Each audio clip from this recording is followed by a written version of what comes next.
League in 1936 or 37 with Somerville, Malden, Dedham, Brookline, and there was Hudson. How could Hudson compete with these schools? We had Trips Pond. We won the championship in 40, 41, I think 42, 43, and 44. Out of 4 years, we won the East Mass Championship, beating the best in East Mass, Trips Pond.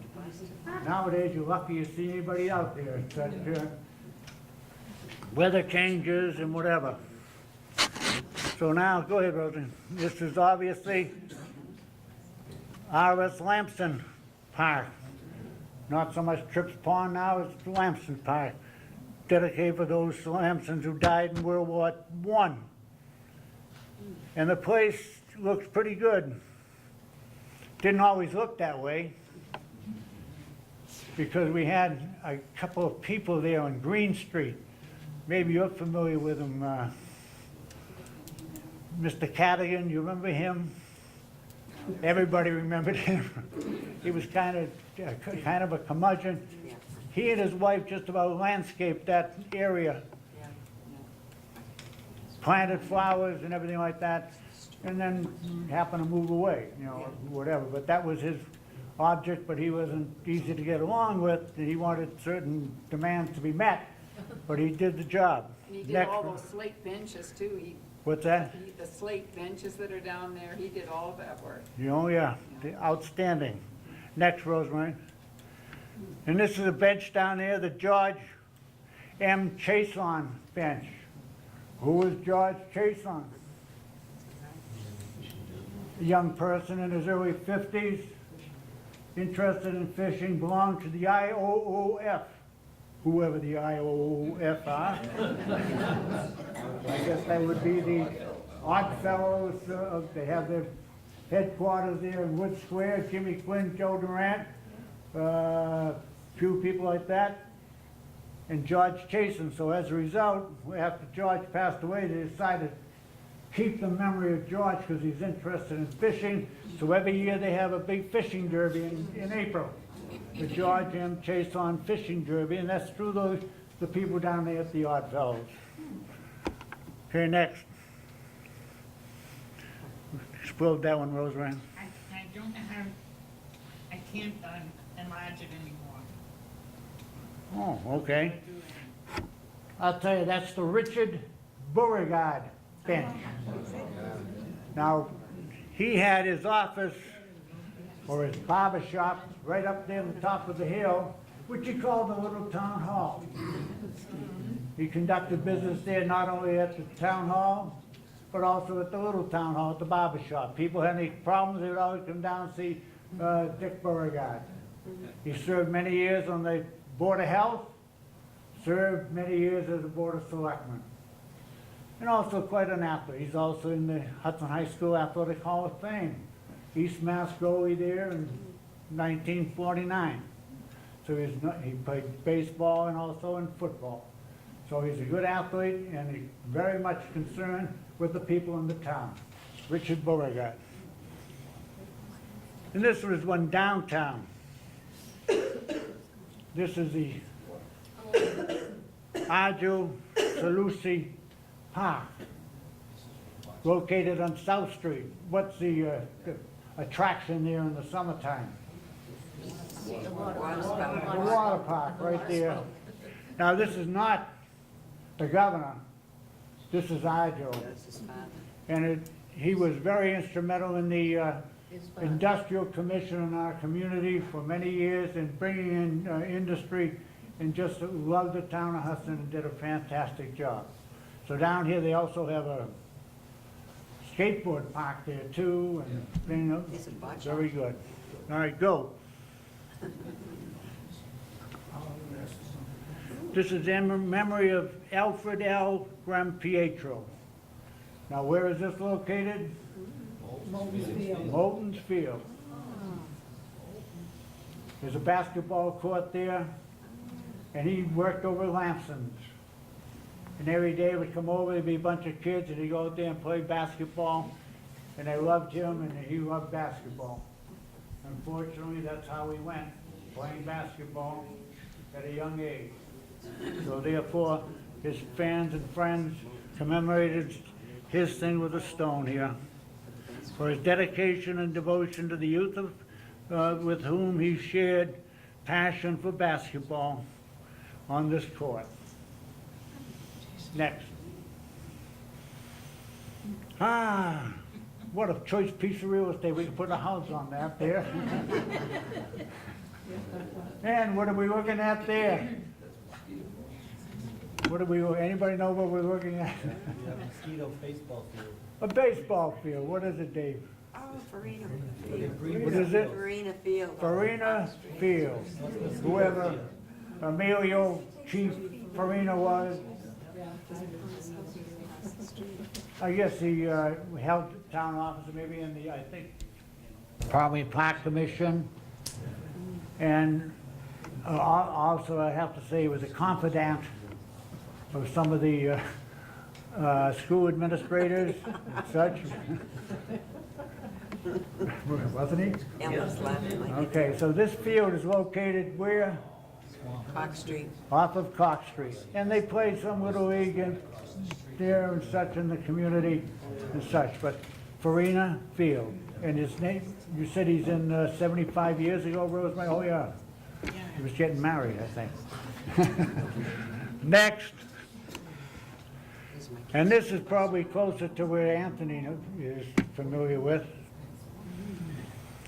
And it says, the Warren Chamberlain Recreational Arena, whatever. Warren, and where is this anyway? Park Street. Down at the deep, right across the street from Tony's office there at the DPW. Warren Chamberlain, who the heck was Warren Chamberlain? I can remember him at Marble High School. In the early 40s, he was a fastball. He could really chuck that ball. He was a good pitcher, graduate of Marble High School. Came over to Hudson, became interested in hockey. One of the last pictures I took of Warren, he was sitting there, this in the early 70s, with a stopwatch in front of him, timing a Little League hockey game down there at that particular rink. Cold as anything. There were various teams from Hudson who were working out in the early 70s. Maybe you be familiar with that, Tony? Now, do they play any hockey there, or is it all street hockey? All street hockey, but years ago, he used to flood the rink. Yes, dear? I remember when my son came down the street, Kenny was so bad, they had to give him a chair to hang on to. There you have it. Okay, so that's a Warren Chamberlain. Now, we're getting close to the end here.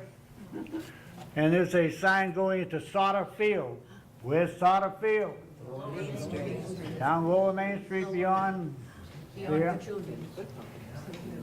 The Sauters, of course, own all the property down there and such, and we had athletic facilities there now located. Next, Rosemary. And this is a sign up there. It says, Tom Williams Senior Live. Tom Williams. A lot of us knew Tom Williams. Tom, who was he? Hockey player. Hockey player and For the Bruins. played with the Boston Bruins. He was the first American. He came from Minnesota. First American hockey player to score 20 goals in the NHL. In 1960, was that 55 years ago, he was where? The Olympics. He was on the Olympic team that defeated Russia in 1960 with the Query boys and such. Tommy was a part of that.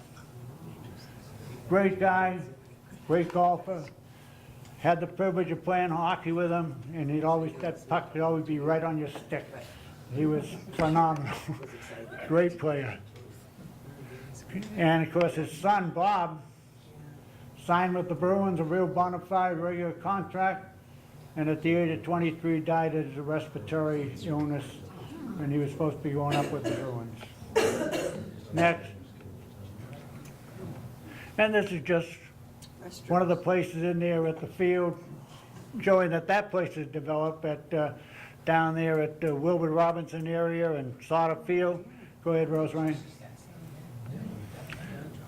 And this is very difficult to read, but it's a plaque that says Chips Field, named in honor of Chip Chariot, died at the age of 50 after spending practically every moment there and such, developing a soccer field. Run it right next, Rosemary.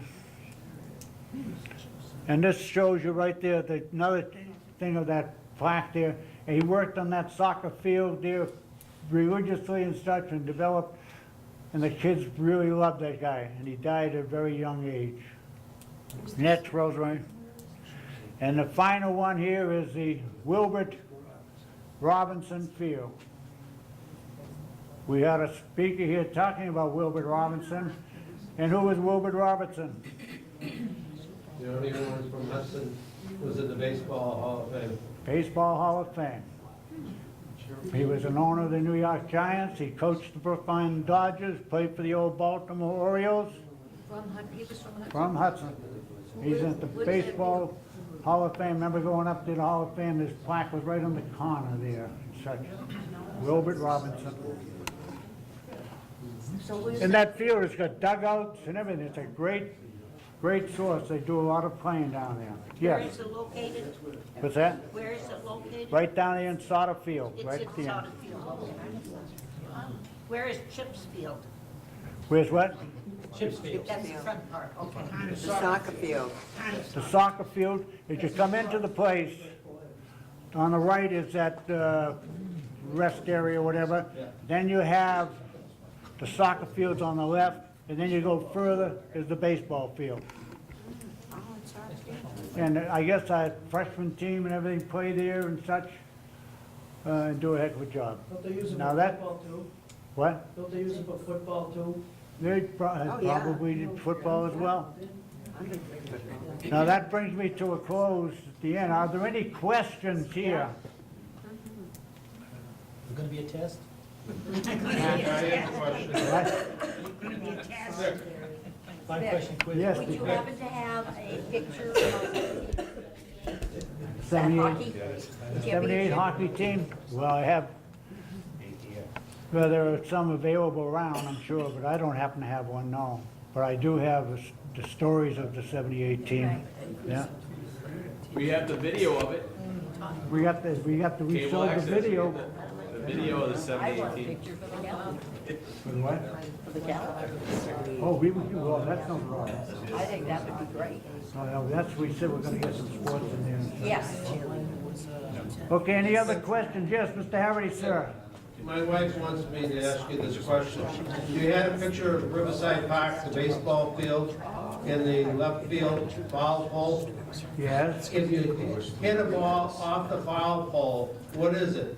Fair ball. It's a home run. Yeah. The question is, how come it's called a foul pole and not a fair pole? Only you would know the answer to that.